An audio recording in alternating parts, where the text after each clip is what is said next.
Bravo, kjo është fjala me Ambasador, jemi në një pikë që Amerika më duket e përsaktoi zonën e saj të influencës, ose më saktë i tregoi kinezëve që nuk duhet të futen aty ku ka vendosur kufirin, që është Amerika Latine dhe Europa Perëndimore. Ndoshta, mendoj Europa Perëndimore. Më tepër duket detyruar perëndimorët që se çfarë rrugë do të ndjekin. Kina më duket se e pranoi këtë sepse një analist ushtarak thoshte fakti që kinezët kanë vetëm 2 baza jashtë Kinës, ndërsa amerikanët 800, Amerika është ende në gjendje të imponohet Kinës. Do ta pranoj Kina këtë që mos futet në Amerikën Latine, mos futet në Europën Perëndimore, pra në atë që e quajmë hemisfera perëndimore politike, jo gjeografike. Kam përshtypjen që me të ashtu quajturën doktrina... Dhe diçka mori fund jugu i famshëm që thonë këta që tash i shkoi jugut, thotë Rusia edhe Kina. Nuk besoj se jugu merr fund kaq kollaj, sepse i lidhin interesat jashtëzakonshme, nuk është çështje dashurie Indonezia me Brazilin apo India me Kinën, po shikosh shumë shpesh e gjejnë veten më afër njëri tjetrit se sa më larg për shkak të atij problemit kufitar që kanë lënë britanikët nga mbrapa në malet e Himalajës. Po e para se kam përshtypjen që me doktrinën Monroe spekulohet shumë.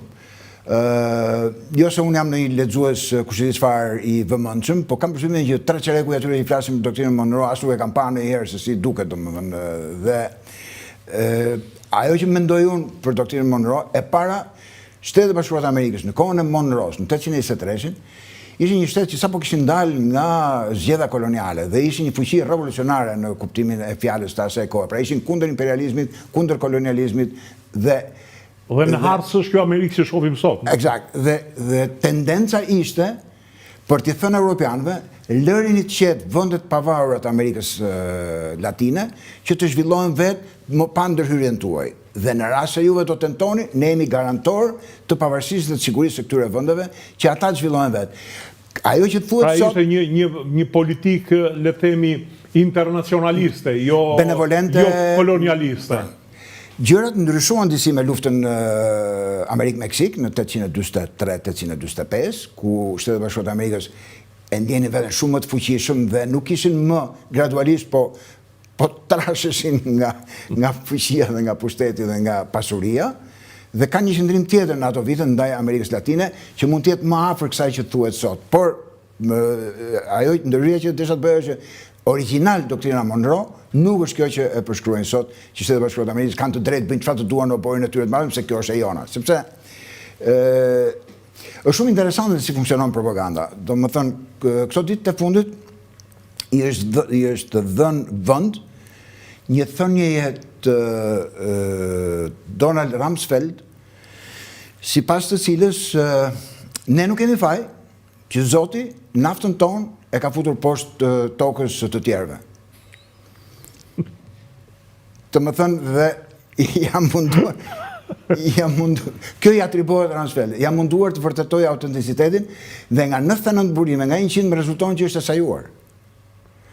Por ama, po që se unë do të transmitoj tyja dhe shikuesve këtu, apo tjetër, që këtë e ka thënë Rumsfeld, 67% apo 20-30% apo 1% jetë saktuar njerëz do ta marrin si të mirë qenë edhe do ja thënë shokëve të tyre dhe kështu krijohet opinioni. Dhe kështu krijohet ajo pattern, forma se si komunikojnë njerëzit. Nuk është e vërtetë. Natyrisht që Donald Rumsfeld, kur vajte në Irak, ishte shumë i dhënë mbas naftës së Irakut dhe ka thënë ai apo presidenti Bush në atë kohë që populli amerikan mos shqetësohet se çdo shpenzim që kemi bërë për luftën do ta paguajnë irakenët me naftën e tyre. Diçka në këto linja është thënë. Po jo që të thënë që Zoti futi atje dhe nuk është faji jonë, se ne do kemi naftën tonë. Po tash Zoti Trump tha që nafta e Venezuelës është e jona, se ne kemi bërë investimet. Njëjtën gjë kanë thënë anglezët në Iran, kur i nacionalizoi Mossadeku, thanë që ata të poshtit po marrin naftën tonë, ne... Shumë interesante kjo psikologji. Psikologjia dhe këto memet marrin shkas nga një situatë psikologjike që ekziston në mjedisin e këtyre kombeve që i shikojnë tjerët nga lart poshtë, si që shikojnë tash i perëndimorët kinezët apo rusët, që nuk ka vlen që të merresh me ta se ata janë inferior, dhe ata duhet bëjnë çfarë t'ju themi neve. Nëse do të vazhdojnë me këtë lloj mentaliteti, bota do të kalojnë situata të vështira. Për sa i përket se pyetja juaj kishte të bënte me influencën kineze apo marrëdhëniet kineze me Amerikën Latine. Dhe në përgjithësi, a Trumpi duke mos qenë në gjendje të qeveriste botën, Amerika, se s'ka më fuqi, të paktën tha që, shiko, kjo hemisfera perëndimore, politike, është e imja mos fusni më hundët. Përfshi dhe Amerikën Latine. Kështu është, por do pak kualifikime, se zoti Trump nuk thot që është e imja do bëjun çfarë dua, po thot ajo që doni të bëni juve mirë është konsultohet dhe me mua. Që do të thot? Në qoftë se Kina blen 1/3 e bazës vetë ushqimore që ushqehen në dhënjet vegjël, pra në qoftë se han 3 vakte, se kinezët han 2 më duket, por në qoftë se han 1 vakt e blen nga Amerika Latine, kinezët. Aq e rënd është varësia e Kinës nga Amerika Latine. Për të poshtën pastaj për mineralet, për argjendin si stash pak më përpara, apo koltanin që përdoret për prodhimin e baterive litium e me radhë. Drurin. Kështu që varësia është shumë e madhe. Zoti Trump nuk është i interesuar që të mbysi, safokoj ekonomi, është, besoj unë, në favor të zhvillimit të marrëdhënieve ekonomike, po me përfitim për Shtetet e Bashkuara të Amerikës. Pra, nuk besoj se që sot e tutje do ta pengoj Kinën që të marrë naftë nga Venezuela, por ta blenë në dollar. Në rast se Kina sot blen, nuk e di, 25 milion ton metrik soja në Brazil, dhe Kina e blen nga Brazili për të hakmarrë pse Amerika i vendosi tarifa, nuk është se është më e mirë apo më e lirë soja e Brazilit. Kështu që zoti Trump mendoi, bëm akiqësh i mendimit, sa ku e blen në Brazil, ktheu ke fermerët amerikanë dhe bleja atje ku e ka pas blerë më përpara. Pra nuk është se do ta strangulojë, ta mbysë ekonominë kineze përmes blokadave, por bazuar në ca rregulla të tjera ku dhe Shtetet e Bashkuara të Amerikës kanë interesat e tyre. Ti nuk do bësh rrugën e vendafshit që vjen deri në Itali, sepse më shmang kontrollin e deteve të mia, por do kalosh këtu ku kontrollin e detet.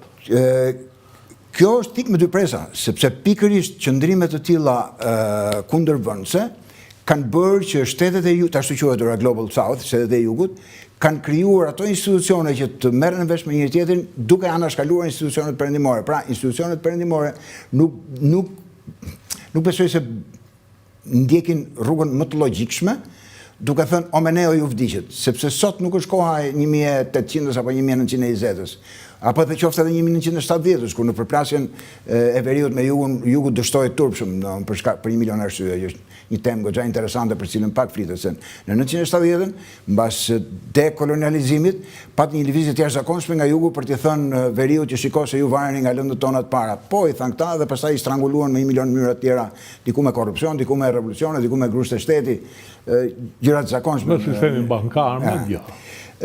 Kështu që pra, si thash, jo se do ta bllokojnë tregtinë e naftës, por e duan në dollar. Jo se ti bllokojnë mineralet e tjera që marrin nga, por do t'i në bazën e interesave reciproke. Do të thosha për institucionet ndërkombëtare të bashkëpunimit. E përsëris që nuk është më koha ku perëndimi mund t'ju imponohet lehtësisht të tjerëve, sepse lindja e BRICS-it ishte një tregues ku bota bën edhe pa institucionet perëndimore, dhe vërtet që ka një levë të jashtëzakonshme perëndimi për të luajtur kundër tyre, por nuk është e pamundur që ato të mos kenë sukses edhe nga bashkëpunimi me njëri tjetrin. Ajo që është shumë interesante për të vënë në duke nga BRICS-i, në gjykimin tim, është që BRICS-i është më shumë reagim kundër përgjigje se sa është iniciativë për të sfiduar. Pra në momentin kur Amerikanët e nxorën Rusin nga SWIFT-i, kur e përjashtuan nga sistemi bankar, ata filluan të kërkojnë mënyra të tjera për të bërë transfertat bankare me Kinën e me vende të tjera, kanë krijuar një sistem tjetër bazuar në bankat kineze, kanë përshtypjen. Kështu që për të qenë fair, për të qenë i drejtë dhe i ndershëm, nuk është se rusët i thanë sikter SWIFT-it dhe do tregtojmë ndryshe. Ishin këta që i detyruan. Pra, kemi të bëjmë gjithmonë me një action-reaction, një veprim kundër veprim, dhe koha nuk është më që perëndimi të imponoj aq lehtëshëm sa që ka imponuar pak më përpara.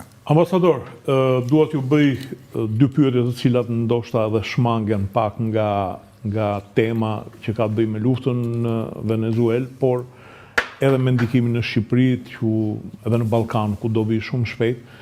Por duhet ju bëj një pyetje e cila ka lidhje edhe me jetën tuaj. Juve keni studiuar në Kinë, pra e njihni shumë mirë psikologjinë kineze. Mendoni që ky do të shekulli i Kinës? Varet se si, domethënë, kinezët nuk janë imun nga gabime trashanike që mund të bëjnë, por në rast se Dhe a do filloj dhe Kina të ndjej sëmundjet që ndjejnë perandorit kur fillojnë në trashën? Kjo pyetje është shumë interesante, më mundon edhe mua shpesh për të krijuar një ide më të saktë dhe nuk e di nëse keni vënë re apo jo, unë vetë i përkas një kampi të mënyrës së të menduar që e konsideron veten realist strukturor në kuptimin e marrëdhënieve ndërkombëtare dhe në këtë këndvështrim Kina nuk ka asnjë dallim nga gjithë shtetet e tjera. Sipas kësaj teorie që bazoj unë në arshyetimet e mia, shtetet nuk dallojnë fare nga njëri tjetri në politikën e jashtme, nga sistemi politik në cilin ndodhet apo nga filozofitë qeverisë brenda vendeve. Shtetet janë gjithë njësoj, janë të barabartë, pa një hierarki, janë të një natyre anarkike dhe në një natyrë anarkike gjithse kush i mundohet që të sigurojë mbijetesin e vet duke u bazuar ke fuqia, sa më i fuqishëm të jetë, aq më të garantuar e ka sigurinë e tij. Kjo prodhon pastaj tensione dhe fërkimet midis shteteve.